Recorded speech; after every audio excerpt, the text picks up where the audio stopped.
Okay, these are the other dimension से जो हमें मेजर करने हैं बच्चे, जैसे फॉर एग्जांपल मोमेंटम, ये भी एक इजी वन है। मोमेंटम की अगर मैं आपको बात करूं, आपको याद होगा, इसके लिए हम यूज करते हैं P is equals to mv। हमने 9th क्लास में पढ़ा मास इनटू वेलोसिटी। अब बच्चों आपको पता है मास के लिए क्या होगा m, है ना, और वेलोसिटी के लिए क्या होगा lt माइनस 1। हमने पहले ही पढ़ा था वेलोसिटी के लिए lt माइनस 1, एक्सेलरेशन के लिए lt माइनस 2, और इसके लिए हम ये यूज कर सकते हैं। तो मोमेंटम के लिए क्या होगा mlt माइनस 1, और जनरली कई बुक्स में आपको ये ऐसे स्क्वायर ब्रैकेट्स के अंदर भी लिखा मिलेगा। ठीक है, सो नेक्स्ट आया आपके पास that is potential. Electric potential आपने यूज किया, that is work done per unit charge. तो अगर हम अपने 7 बेस यूनिट देखें तो हमारे पास चार्ज के लिए कोई भी यूनिट नहीं है, बट वर्क डन का तो हमने आई थिंक अभी पहले ही निकाला है ना। तो वर्क डन का तो हमारे पास है already, that is work done के लिए हमने निकाला था ml स्क्वायर t माइनस 2। ठीक है, और चार्ज के लिए कोई नहीं है, लेकिन अगर आपको इसी में से पहला फॉर्मूला याद हो, करंट का हमने डिस्क्राइब किया था, that is charge per unit time, है ना, और चार्ज क्या हो जाएगा I इंटू टी।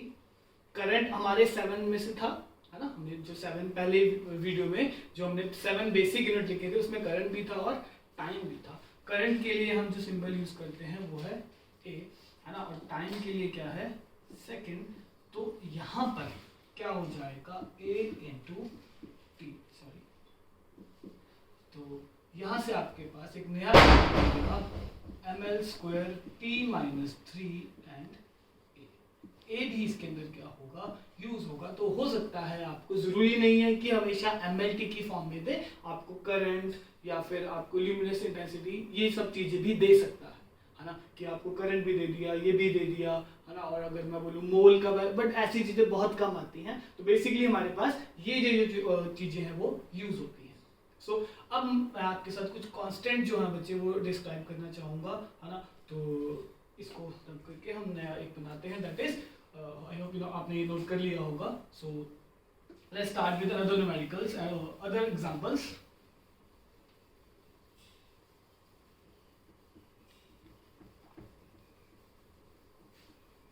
जैसे कि फॉर एग्जांपल एक हमारे पास कांस्टेंट आता है, जैसे अगर मैं बात करूं बोल्ट्जमैन कांस्टेंट बोलते हैं। कांस्टेंट का पता होना बहुत जरूरी है, ये हमने आपने अभी नहीं पढ़ा है, बट आगे जाके हम पढ़ेंगे चैप्टर्स में बोल्ट्जमैन कांस्टेंट। इसके लिए बेसिकली एक यूनिट है, that is PV is equals to KT। P यहाँ पर क्या है बच्चों pressure, V is volume, K जो है ये बोल्ट्जमैन कांस्टेंट है, T जो है बेटे आपका टेम्परेचर। तो हम उसने बोला मुझे बोल्ट्जमैन कांस्टेंट का जो बच्चे क्या है वो निकाल के बता दो कि कितना आएगा, है ना। सो हमें यहाँ पर कांस्टेंट की वैल्यू निकालनी है, तो बेसिकली क्या हो जाएगा PV बाय T, टेम्परेचर, है ना। सो प्रेशर के लिए हमने आई थिंक निकाला था, दैट इज प्रेशर। एक एक का निकाल लेते हैं, बाद में इकट्ठा करके लिख देंगे, है ना। तो प्रेशर के लिए हमने क्या निकाला था फोर्स पर यूनिट एरिया, फिर से फोर्स आया mlt माइनस 2। एरिया के लिए क्या आएगा L इंटू एल, एल से एल कैंसिल आउट हुआ, तो ml minus 1 t minus 2। Pressure के लिए तो आ गया, है ना। फिर आया वॉल्यूम। अब किसी ने बोला सर वॉल्यूम तो बेसिकली क्या होता है L into B into H. सारे ही क्या है लेंथ ब्रेड्थ और हाइट, और सारे ही मीटर में यूज होते हैं। तो इसके लिए बेसिकली क्या आएगा L into L into L, है ना। टेम्परेचर के लिए जो यूनिट है वो हमें पता है, ये हमारे 7 बेसिक यूनिट्स में से है, और इसका जो यूनिट है बेसिकली वो क्या है केल्विन। तो टेम्परेचर को जो हम लेकिन जो उसका सिंबल है बच्चों वो होता है लाइक दिस थीटा। अगर हम इसको लिखेंगे तो मैं ऐसे लिखूंगा बच्चों ml minus 1 t minus 2 and volume के लिए आएगा L into L into L, और इसके लिए हम टेम्परेचर के लिए यूज करते हैं थीटा। एंगल नहीं है ये, बेसिकली थीटा जो है केल्विन को रिप्रेजेंट करता है ना। तो जब इसको लिखोगे तो आई थिंक बच्चे ये कुछ कट नहीं रहा है बेसिकली, तो ये बन जाएगा ये +3 और -1 2 t माइनस 2 और थीटा माइनस 1। तो ये बेसिकली किसका डायमेंशन एनालिसिस है बच्चों, बोल्ट्जमैन कांस्टेंट का। तो आपके पास बहुत सारे कांस्टेंट आते हैं जिनको आपको निकालना होता है। सो एक मैं आपको देना चाहूँगा, आप ट्राई कर सकते हैं। जैसे एक कांस्टेंट है दैट इज प्लैंक्स कांस्टेंट। इसको हम कैसे लिखते हैं, दैट इज ये एनर्जी और फ्रीक्वेंसी का रिलेशन है बेसिकली। तो इसको हम लिखते हैं E is equals to HF। आप इसको ट्राई करिए, है ना। मैं आपके इसका आंसर की वेट करूंगा कि आप कोशिश करेंगे इसको। और यहाँ से आपने H जो है वो प्लैंक्स कांस्टेंट है E/F। तो आप इसको प्लीज जरूर ट्राई करिएगा, है ना। मैं आपको इसके ऑप्शन दे देता हूँ कि आप हम इसको थोड़ा MCQ बना लेते हैं। इसके जो ऑप्शंस रहेंगे आपके पास वो रहेंगे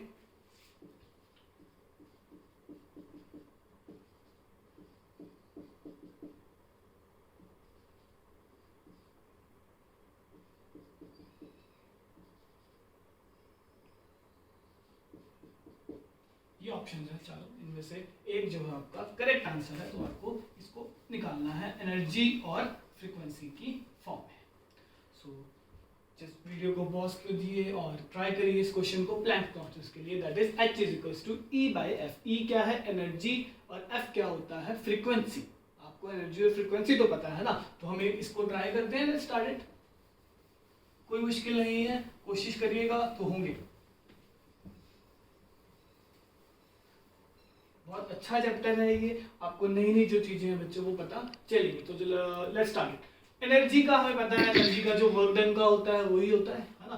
तो एनर्जी के लिए तो हमें पता ही है कि जो वर्क डन के लिए होगा, और वर्क डन क्या होता है, फोर्स इनटू डिस्प्लेसमेंट। फिर से mlt-2, डिस्प्लेसमेंट के लिए क्या आया, L, है ना। तो ये हो गया ml²t-2। अब फ्रीक्वेंसी तो हमारे बेस यूनिट में है ही नहीं। हमारे जो 7 बेस यूनिट्स हैं वो क्या है, मास, लेंथ, टाइम, टेम्परेचर, है ना, करंट और मोल और लुमिनस इंटेंसिटी, और तो है ही नहीं। तो फ्रीक्वेंसी को अगर आप ध्यान से सोचो, ये फॉर्मूला याद है, frequency is equals to one by time period. हमने 9th क्लास में पढ़ा है। फ्रीक्वेंसी को हम कैसे लिख सकते हैं बच्चों, 1/टाइम पीरियड। और टाइम पीरियड हमारा एक बेसिक यूनिट है सर, तो लिख दो इसको। एनर्जी इज इक्वल्स टू, तो sorry, Planck's constant is equals to, energy का हमारे पास आ गया ml²t-2, और नीचे फ्रीक्वेंसी है। फ्रीक्वेंसी क्या होता है, 1/t। ये t ऊपर जाएगा, है ना, और टाइम पीरियड के टाइम के लिए t ही लिख रहे हैं हम। तो बेसिकली क्या हो जाएगा, ml²t-2 और इनटू t। तो it would be ml² -2 + 1, that is -1। तो ml²t-1, तो option B is the correct answer.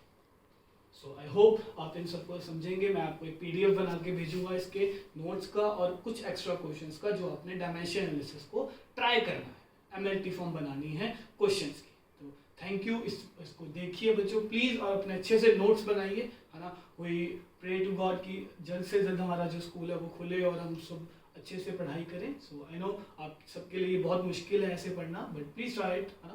So next मिलेंगे नेक्स्ट वीडियो में, just try it. Thank you.